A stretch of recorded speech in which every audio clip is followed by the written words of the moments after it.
న్యూఢిల్లీలోని భారత మండపంలో కేంద్ర ఆర్థిక మంత్రి నిర్మలా సీతారామన్ అధ్యక్షతన 53వ జీఎస్టీ కౌన్సిల్ సమావేశానికి తెలంగాణ డిప్యూటీ సీఎం బట్టి విక్రమార్క పాల్గొన్నారు.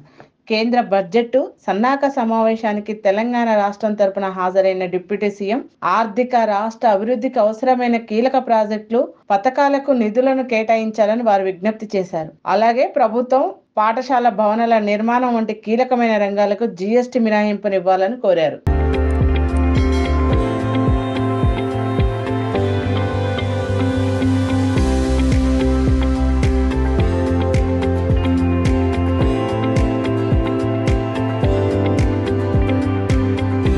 బొగ్గు గనుల బహిరంగ వేలాన్ని నిరసిస్తూ సిఐటి ఆధ్వర్యంలో మంచిర్యాల జిల్లా కేంద్రంలోని ఆర్టీసీ బస్టాండ్ ఎదురు నిరసన వ్యక్తం చేశారు. బొగ్గు గనులను సింగరేణికి కేటాయించాలి. సిఐటి జిల్లా కార్యదర్శి రంజిత్ కుమార్ రెడ్డి ప్రభుత్వాన్ని డిమాండ్ చేశారు. సింగరేణికి కేటాయించాల్సిన బొగ్గు గనులను బహిరంగ వేలం పేరుతో ప్రైవేట్ కార్పొరేట్ సంస్థలకు కట్టబెట్టాలని బీజేపీ ప్రభుత్వం చూస్తుందని ఆరోపించారు.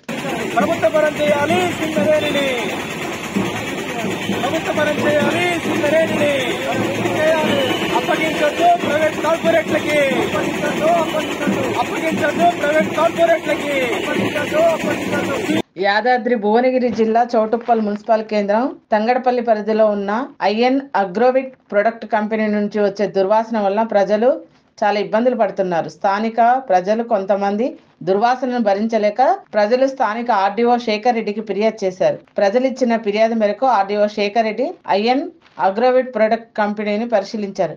వెంటనే కంపెనీని ఇక్కడి నుంచి తక్షణమే తీసివేయాలని చెప్పారు.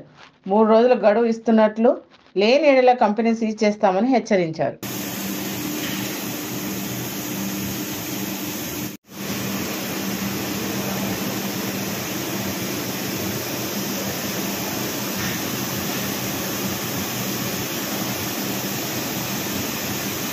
తెలంగాణ వ్యాప్తంగా ఏకో టూరిజం అభివృద్ధికి రాష్ట్ర ప్రభుత్వం సమర్థవంతమైన కార్యాచరణ ప్రణాళికను రూపొందిస్తుందని అటవీ పర్యావరణ శాఖ మంత్రి కొండా సురేఖ అన్నారు. సచివాలయంలో అటవీ శాఖ అధికారులతో ఆమె సమావేశం అయ్యారు. పర్యావరణానికి, వన్యప్రాణులకు ఏ మాత్రం హాని కలగకుండా వాటి సహజ ఆవాసాలను పరిరక్షిస్తూ స్థానిక ప్రజలకు ఉపాధి అవకాశాలను మెరుగుపరుస్తుందన్నారు.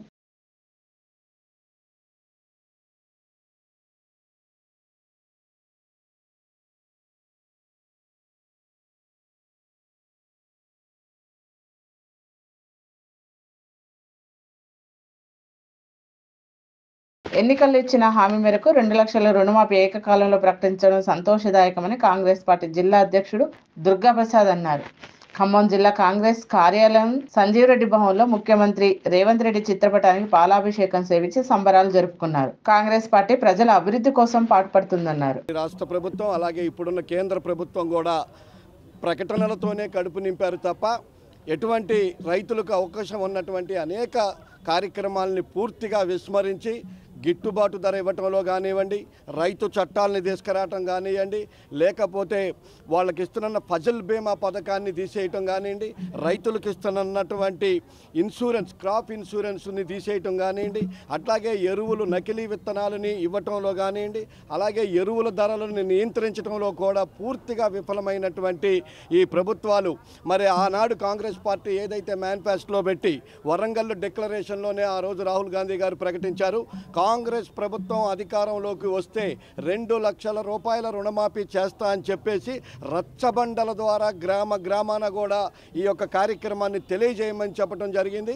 అందుకు 2004 నుంచి 2009 మధ్యలో ఉన్నటువంటి ఆనాటి యూపీఏ ప్రభుత్వం మరి 70 లక్షల కోట్ల రూపాయలు ఒకే దఫా రుణమాఫీ చేసినటువంటి చరిత్ర. అలా సత్తుపల్లి గ్రామీణ ప్రాంతంలో పేకట రైళ్లకు సహకరిస్తూ జూద గృహాలను ప్రోత్సహిస్తూ అవినీతికి పాల్పడుతున్న సత్తుపల్లి గ్రామీణ సర్కిల్ ఇన్స్పెక్టర్ ఎన్ వెంకటేశ్వర్ను సస్పెండ్ చేస్తూ ఐజీఐఎన్ వి రంగనాథ్ ఉత్తర్వులు జారీ చేశారు. సత్తుపల్లి గ్రామీణ ప్రాంతాల్లో పేకాట కేంద్రాలు నిర్వహిస్తున్నారనే ఫిర్యాదులు అనేకం రావడంతో ఉన్నతాధికారుల ఆదేశంతో పోలీసులు దాడులు జరిపి పేకాట రైళ్లను అదుపులోకి తీసుకుని విచారించారు. సత్తుపల్లి గ్రామీణ సర్కిల్ ఇన్స్పెక్టర్ ఎన్ వెంకటేశం తమకు దాడుల గురించి ముందస్తుగానే సమాచారం అందిస్తున్నారని విచారణలో తేలడంతో సస్పెండ్ చేస్తూ ఉత్తర్వులు జారీ చేశారు. విశాఖలో ప్రాచీన నాణ్యాలు, స్టాంపులు, నోట్ల ప్రదర్శన జరిగింది. రామ్నగర్ లయన్స్ కమ్యూనిటీ సెంటర్లో 3 రోజుల పాటు నిర్వహించిన ఈ ప్రదర్శనలో క్రీస్తుపూర్వం 200 సంవత్సరాల నుండి నేటి కరెన్సీ వరకు ప్రదర్శనలో పెట్టారు. వాటితో పాటు రాజుల కాలంలో చలామణి అయిన బంగారం, వెండి, దమ్మిడి నుండి రూపాయి వరకు ఇలా 40 స్టాల్స్ పెట్టడం జరిగింది. ఇక్కడ దేశీయ కరెన్సీతో పాటు విదేశీ కరెన్సీ నోట్లు కూడా ప్రదర్శనలో పెట్టడం జరిగింది. పెద్ద ఎత్తున నగరవాసులు, పిల్లలు పాల్గొని ఈ ప్రదర్శన తిలకిస్తున్నారు. బొగ్గుగనుల 10వ వేలంపాట ఆపాలని, బొగ్గుగనులను ప్రభుత్వ రంగ సంస్థ సింగరేణికి అప్పగించాలని CA2 జిల్లా అధ్యక్షుడు రాజు డిమాండ్ చేశారు. వనపర్తి పట్టణంలో పాత వ్యవసాయ మార్కెట్ బస్టాండ్లో నిరసన కార్యక్రమం చేపట్టారు. కేంద్ర ప్రభుత్వం దేశంలో 500 బొగ్గు గనులు ఉండగా ఇప్పటికే 300 బొగ్గు గనులను ప్రైవేట్ కార్పొరేట్ సంస్థలకు కారు చౌకగా కట్టబెట్టారని విమర్శించారు. ప్రభుత్వం చేస్తూ ఉంది. దానికి వ్యతిరేకంగా ఈరోజు మనం వనపర్తి జిల్లా కేంద్రంలో ఈ నిరసన కార్యక్రమాన్ని నిర్వహిస్తూ ఉన్నాం. కాబట్టి ఈ నిరసన కార్యక్రమాన్ని ఉద్దేశించి CITU జిల్లా కార్యదర్శి కామ్రేడ్ పుట్టాంజనేయులు గారిని మాట్లాడాల్సిందిగా కోరుతా ఉన్నాం. సోదరులారా, ఈరోజు కేంద్ర ప్రభుత్వం, నరేంద్ర మోడీ ప్రభుత్వం గతంలో సొంత బలం ఉంది, ప్రైవేటీకరణ చాలా వేగంగా అమలు చేసింది. ధనవంతులకు, కార్పొరేట్ సంస్థలకు ఈ దేశ సంపదను నేషనల్ మానిటైజేషన్ పైప్ లైన్ పేరు మీద 6 లక్షల కోట్లకు అప్పనంగా కారు చౌకగా అప్పచెప్తుంది. ఇప్పుడు సీట్లు తగ్గినాయి. రాష్ట్ర హోంశాఖ మంత్రి వంగల్పూడి అనిత తిరుమల శ్రీ వెంకటేశ్వర స్వామిని దర్శించుకున్నారు. ఎన్నికల్లో గెలిచిన తర్వాత తొలుత స్వామివారిని దర్శించుకున్నారు. తాను స్వామివారిని దర్శించుకోవడానికి వచ్చానని రాజకీయాలు మాట్లాడని చెప్పారు. టెంపుల్లో మాట్లాడడం, ఈరోజు గోపూజ చేసుకోవడానికి వచ్చాను, స్వామివారి దర్శనానికి వచ్చాను, వెళ్తూ గోపూజ చేసుకోవడానికి వచ్చాను. గోపూజ పూర్తయింది, స్వామివారి కొండ మీదకి వెళ్తాను. 100 కోట్ల నిధులతో రామగుండంను అభివృద్ధి చేస్తానని ఎమ్మెల్యే మక్కన్ సింగ్ ఠాకూర్ అన్నారు. గత పాలకులు రామగుండం అభివృద్ధిని విస్మరించారని విమర్శించారు. స్థానికంగా ఉన్న నిరుద్యోగులకు ఉద్యోగ ఉపాధి అవకాశాలు కల్పించేందుకు నూతన పరిశ్రమలు నెలకొల్పుతామని చెప్పారు. గోదావరి నది కలుషిత కాకుండా NTPలను నిర్మిస్తామని, కార్మిక ప్రాంతంలోని కార్మిక కుటుంబాలకు సురక్షిత మంచినీటిని అందించేందుకు ప్రత్యేక చర్యలు చేపడుతున్నట్లు తెలిపారు. మీకు తెలుసా, అది మేము చేస్తా ఉన్నాం, అవి చేస్తాం. ముఖ్యమైన సమస్య గార్బేజ్ డంప్ యార్డ్ విషయంలో మన రామగుండంలో పెద్ద చర్చ నడుస్తాం. సుందిలా దగ్గర వేస్తేనేమో సుందిలా ప్రజలకు బాధ, గోదావరికల్లో వేస్తే మనందరికి బాధ. దాని గురించి గాను నిన్న వారికి చెప్పడం జరిగింది. 2 అధికారులు కలిసి ఒక సురక్షితమైన ప్లేస్లో ఎవరికి ఇబ్బంది కలగకుండా ఈ ధన్యవాదాలు. Thank you. INTUC ఫెడరేషన్ ఆధ్వర్యంలో కార్మిక బాట కార్యక్రమంలో భాగంగా కార్మికుల సమస్యలపై పోరాటం చేస్తామని రాష్ట్ర అధ్యక్షుడు మురాహరి బుద్ధారావు అన్నారు. జిల్లా కేంద్రంలోని ఎమ్మెల్యే క్యాంపు కార్యాలయం నందిహిల్స్లో సంఘం జిల్లా అధ్యక్షుడు మాధవరెడ్డి అధ్యక్షతన వనపర్తి జిల్లా వివిధ రంగాల కార్మిక సంఘాల అధ్యక్షులతో, నాయకులతో జిల్లా సమీక్ష సమావేశం నిర్వహించారు. కార్మికులు ఎదుర్కొంటున్న అనేక సమస్యలను స్థానిక ఎమ్మెల్యే ఆధ్వర్యంలో రాష్ట్ర ప్రభుత్వం దృష్టికి తీసుకెళ్లి పరిష్కారానికి కృషి చేస్తామని తెలిపారు.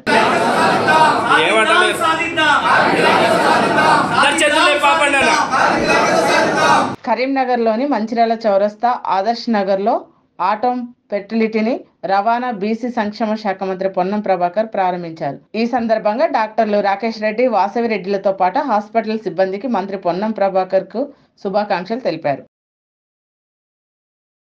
దివ్యాంగులకు నెలకు 6,000 రూపాయల పెన్షన్ విధానాన్ని ప్రకటించడంతో ముఖ్యమంత్రి చంద్రబాబుకు కృతజ్ఞతలు తెలిపిన దివ్యాంగులు బద్వేల్ పట్టణంలోని స్థానిక ZP బాలుర పాఠశాల ఆవరణలో చంద్రబాబు నాయుడు చిత్రపటానికి పాలాభిషేకం చేశారు.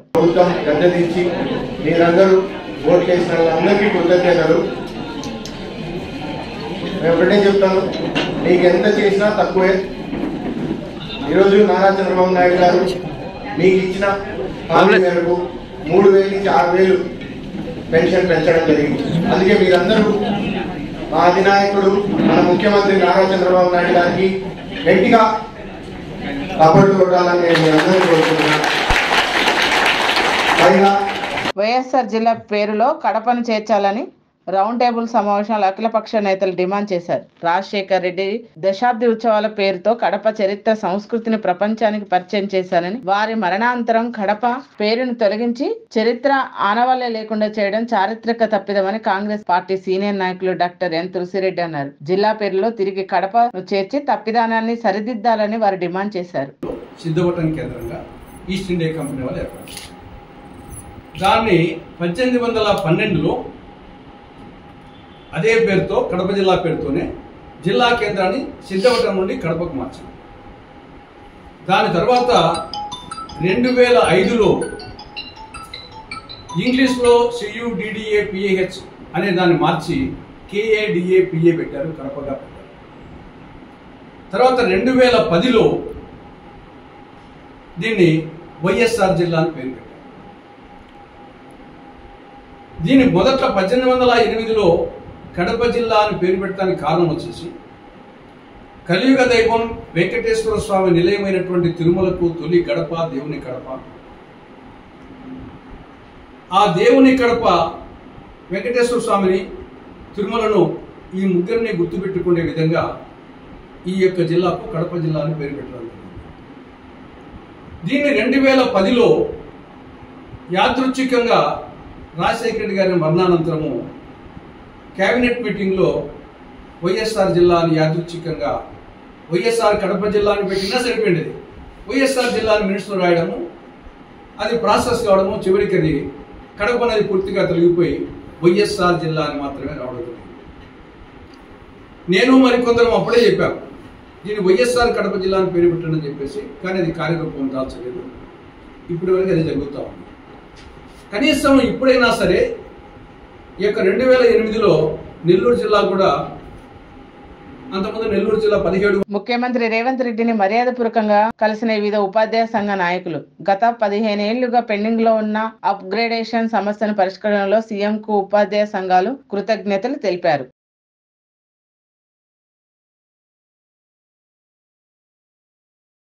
ఎన్టీఆర్ జిల్లా జగ్గైపేట పరిసర ప్రాంతాల్లో డయోరియా కేసుల సంఖ్య రోజుకు పెరుగుతున్నాయి. ప్రభుత్వ, ప్రైవేటు ఆసుపత్రుల్లో 40 కేసులు చేరాయి. ఇప్పటికి 5గురు మృతి చెందారు. రాష్ట్ర వైద్య ఆరోగ్య శాఖ మంత్రి సత్యకుమార్ యాదవ్, శాసనసభ్యుడు శ్రీరామ్ రాజగోపాల్ బాధితులను పరామర్శించారు.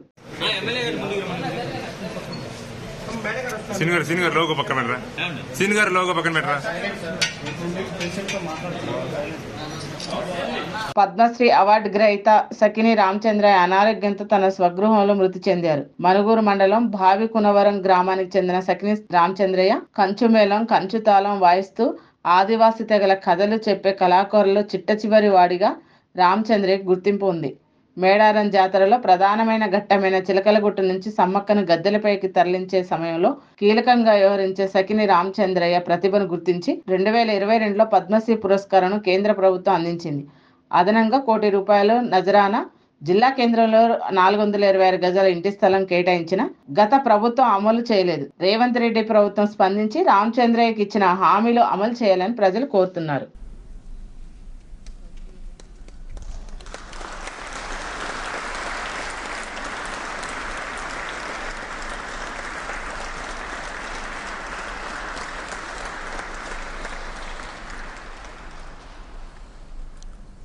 చంద్రబాబు నాయుడును అక్రమంగా అరెస్ట్ చేయడం వల్ల తమ పార్టీ ఎన్నికల్లో పరాజయం పాలైందని మాజీ ఎమ్మెల్యే కాస్ మహేష్ రెడ్డి అన్నారు. తమ పార్టీలోని కొందరు నేతలు దారుణంగా బూతులు తిట్టడం, అవమానకరంగా మాట్లాడడం ప్రజల్లో తీవ్ర ప్రభావాన్ని చూపాయన్నారు. చంద్రబాబుని, పవన్ కళ్యాణ్ తిట్టడం టీడీపీ, జనసేన కార్యకర్తల్లో గెలవాలని మరింత కసి పెంచాయని తెలిపారు. ఎమ్మెల్యేలు కానీ ఇతర నాయకులు ప్రజలకు అందుబాటులో ఉన్నారు, గడప గడప చేశారు. అయినా పార్టీ ఎందుకు ఓడిపోయిందని తరచూ అడుగుతూనే ఉన్నారు. జవాబు చెప్పాల్సిన బాధ్యత కూడా మా మీద ఉంది. ఒకటే ఈ రోజున ప్రతి కార్యకర్తకి, నాయకుడికి చెప్తుంది, సరే రాజకీయాల్లో గెలిపోవటంలో సర్వసాధారణం. మహానాయకులు ఓడిపోయారు, మళ్ళీ గెలిచారు. అలాగే ఇది కూడా మనం ఒక స్పోర్టివ్నెస్తో తీసుకోవాలి. గతంలో గెలిచాం, ఈరోజు ఓడిపోయాం, రేపు తప్పకుండా గెలుస్తాం. మనం మన బాధ్యతని, ప్రతిపక్ష బాధ్యతని మరి హుందాగా నిర్వర్తిస్తూ ప్రజల్లోకి పోయి ప్రజల తరఫున అధికార పక్షాన్ని ఎండగడుతూ ఉంటే తప్పకుండా ప్రజలు మనకు అవకాశం ఇస్తారు. కానీ ఈరోజు ఓడిపోవడానికి సరే అనేక మంది కార్యకర్తల నాయకులతో నేను మాట్లాడుతుంటే వాళ్ళు చెప్తున్న ఒక మేజర్గా 2-3 కారణాలు. సంక్షేమం బ్రహ్మాండంగా చేసింది ఈ ప్రభుత్వం, కానీ లోపాలు కనపడుతుందైతే ఉదాహరణకు మనం తీసుకుంటే లిక్కర్లో ప్రభుత్వానికి చెడ్డ పేరు వచ్చింది అనేది వాస్తవం. అనేక సార్లు మేము సజ్జల గారికి కానీ విజయసాయిరెడ్డి గారికి కానీ చెప్పడం జరిగింది, చెడ్డ పేరు వస్తుంది, దీన్ని మనం అధిగమించాలి అని. దురదృష్టకరం చర్యలు లేకపోవటం, మరి దాని పర్యవసానం ఈ రోజున అనేక మంది కాదు, దాదాపు 20-25% మంది రోజు ఈ లిక్కరు తాగేవాళ్ళు ఉంటారు, ముఖ్యంగా సన్నకారులు. మరి వాళ్ళు ఏదైతే తెలుగుదేశం చేసిన దుష్ప్రచారం నాసిరకం మందు, మరి ఇది పనికిరాని మందుని అత్యధిక ధరకి అమ్ముతున్నారని తెలుగుదేశం. కరీంనగర్ జిల్లా కేంద్రంలోని భరత్ నగర్ లో TWJF ఆధ్వర్యంలో ఏర్పాటు చేస్తున్న ప్రెస్ క్లబ్ ను కరీంనగర్ మేయర్ సునీల్ రావు ప్రారంభించారు. ప్రభుత్వ వ్యవస్థలో ప్రజలందరికీ ఇచ్చే సేవలో మీడియా కూడా 4వ స్తంభంగా ఉంటుందని సునీల్ అన్నారు. ఆల్ ఇండియా ఫార్వర్డ్ బ్లాక్ రాష్ట్ర ఉపాధ్యక్షులు అంబటి జ్యోతిరెడ్డి మాట్లాడుతూ జర్నలిస్టుల పేరుతో కొందరు ఇతర రంగాల్లో పనిచేసే ఉద్యోగులు, వ్యాపారస్తులు అక్రిడేషన్ కార్డులు పొందుతున్నారని ఆల్ ఇండియా ఫార్వర్డ్ బ్లాక్ రాష్ట్ర ఉపాధ్యక్షులు అంబటి జ్యోతి అన్నారు. వారందరి అక్రిడేషన్ కార్డులను రద్దు చేయించి భవిష్యత్తులో రాకుండా చర్యలు తీసుకోవాలని యూనియన్ నాయకులను కోరారు. దమ్మున్న జర్నలిస్టు ఎక్కడైనా రాణించగలుగుతున్న విషయాన్ని మనం మాత్రం మర్చిపోకూడదు. రాజీ పడకుండా రాజీ లేనటువంటి వార్తలు రాస్తే తప్ప ఈ సమాజం పట్ల ఒక సరి అయిన అవగాహన రావడానికి కూడా ఉపయోగపడుతుంది. అందుకోసమే సమాజంలో మనం భాగం, ఈ సమాజాన్ని బాగు చేయాలి. ఈ సమాజంలో అనేకమైనటువంటి రుగ్మతలు ఉన్నాయి, ఈ రుగ్మతలన్నీ కూడా మనం తీసివేయాలనుకున్నప్పుడు మనమే సంతకం పెడితే, ఒక పెన్నుతో సంతకం పెడితే కావు. ఈ ప్రభుత్వానికి ప్రజలకు మధ్య వారధిగా ఉన్నటువంటి మనమే పనిచేయాలి. ఆ పని చేస్తున్నాం. ఇంకా మన వర్కింగ్ జర్నలిస్ట్ ఫెడరేషన్ పక్షాన మరింత ముందుకు వెళ్ళాలని చెప్పేసి ఆ రకమైనటువంటి చొరవను, ఆ రకమైనటువంటి పనిని మీరు ముందుకు కొనసాగిస్తారని చెప్పేసి ఈ ప్రెస్ క్లబ్ అనేక గొంతులకు, అనేక బడుగులకు. యాదాద్రి భువనగిరి జిల్లా చౌటుప్పల్లో ప్రాథమిక వ్యవసాయ సహకార పరపతి సంఘం చైర్మన్ చింతల దామోదర్ రెడ్డిని అక్రమంగా సస్పెండ్ చేసినందుకు నిరసనగా టీఆర్ఎస్ నాయకులు సహకార సంఘం కార్యాలయం ముందు ధర్నా నిర్వహించారు. నిబంధనలకు విరుద్ధంగా వ్యవహరించిన జిల్లా సహకార అధికారి ప్రవీణ్ కుమార్ ను సస్పెండ్ చేయాలని బీఆర్ఎస్ నేతలు డిమాండ్ చేశారు. నిబంధనలకు విరుద్ధంగా చైర్మన్ ను, పాలక వర్గాన్ని సస్పెండ్ చేసి కాంగ్రెస్ పార్టీకి చెందిన డైరెక్టర్ ను వెంటనే చైర్మన్ గా అక్రమంగా నియమించారని వారు ఆరోపించారు. దురదృష్టకరమైనటువంటి రోజు. ప్రజాస్వామ్యాన్ని కూని చేసే విధంగా DCO గారు అప్రజాస్వామికంగా గతంలో నన్ను డిస్క్వాలిఫైడ్ చేయడం జరిగింది. DCO అయినటువంటి ప్రవీణ్ కుమార్ గారు బాడీని మొత్తం కూడా సస్పెండ్ చేస్తున్నామని 13 మందిని సస్పెండ్ చేసి ఒక 6 మాత్రమే మళ్ళీ పిక్ కమిటీ అని పర్సన్ ఇన్ఛార్జ్ కమిటీ అని వేయడం జరిగింది. బీజేపీకి సంబంధించినటువంటి 4 సిపిఎం పార్టీకి సంబంధించిన 1. ఈ మధ్య కాలంలోనే కాంగ్రెస్ పార్టీలోకి పోయినటువంటి చెనగొండ అంజయ్య వైస్ చైర్మన్ గారిని చైర్మన్ గా కొనసాగించాలని మాకు ఇటు ఒక ఆర్డర్ కాపీ డిస్క్వాలిఫై ఒక చేతితోటి అందించి ఇంకో చేతితోటి వాళ్ళకి ఆర్డర్ కాపీ ఇవ్వడం జరిగింది. మేము 5 జనరల్ బాడీ సమావేశాలు ఏర్పాటు చేశాం. కరోనా పరిస్థితుల కారణంగా గవర్నమెంట్ ఆదేశాల మేరకే 2 సంవత్సరాలు ఎక్కడ కూడా మేము కరోనా సమయంలో జనరల్ బాడీలు పెట్టొద్దని ప్రభుత్వ ఆదేశాలు ఉన్నాయి. ఆ 2 సంవత్సరాలు మేము వాస్తవికంగా కూడా ప్రభుత్వ ఆదేశాల మేరకే మేము జనరల్ బాడీ సమావేశాలు నిర్వహించలేదు. మిగతా సంవత్సరాల్లో కూడా రెగ్యులర్గా కూడా మేము 5 జనరల్ బాడీ సమావేశాలు నిర్వహించాం. మొన్ననే వాస్తవికంగా ఏందనంటే మార్చిలో నిర్వహించవలసినటువంటి మహాజన సభని